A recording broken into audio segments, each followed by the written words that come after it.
J'ai un scoop!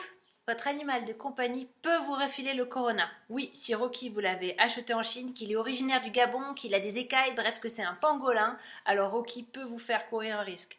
Mais si Rocky a des oreilles et une queue qui s'agitent quand vous le caressez, votre plus gros problème reste d'enlever les satanés poils qui décorent votre veste ou votre canapé.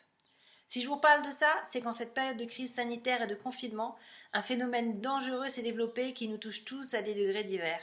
C'est la chute soudaine du quotient intellectuel, le QI, déclenchée par l'utilisation à haute dose des réseaux sociaux, WhatsApp, Facebook, Messenger, etc. Ça vous rappelle quelqu'un?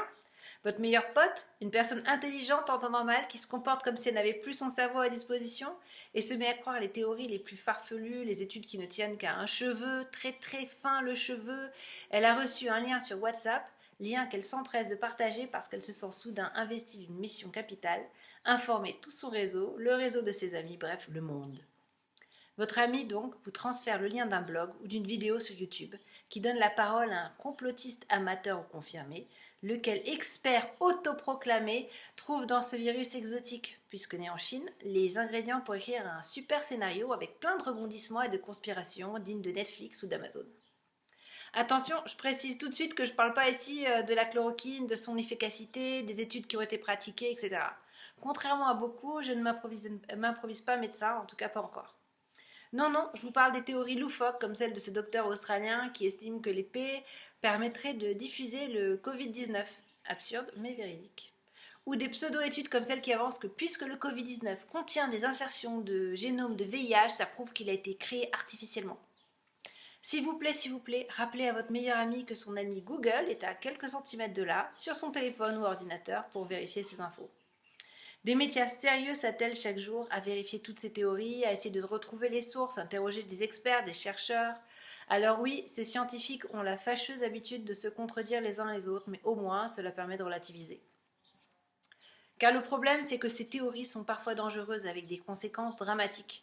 Elles peuvent inciter à ne pas respecter le confinement en annonçant la découverte des effets miraculeux d'un remède comme l'ail, la vitamine C ou encore la bile d'ours.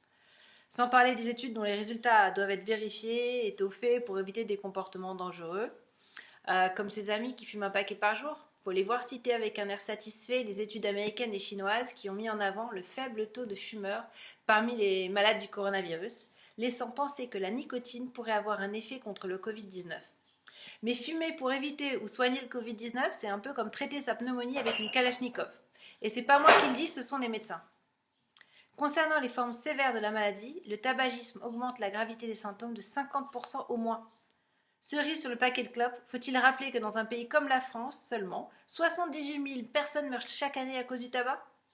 Du coup, revenons à nos moutons, ou plutôt à nos animaux de compagnie. Les rumeurs ont incité de nombreuses personnes à craindre les animaux qui nous accompagnent au quotidien, et même à les abandonner. Triste, non? D'ailleurs, en cette période dont le principal bon côté, entre guillemets, c'est d'avoir montré que la solidarité et l'entraide ne sont pas des mots en l'air dans notre pays, n'oubliez pas les animaux de la rue, ces chats et ces chiens qui dépendent en temps normal de la générosité d'un refuge, d'un bénévole, d'un café, d'un restaurant ou d'un poissonnier pour manger et boire et survivre. Alors, soyez solidaires, restez chez vous, respectez les gestes barrières, pensez aux plus démunis et n'oubliez pas les créatures qui partagent cette terre avec nous. À bientôt!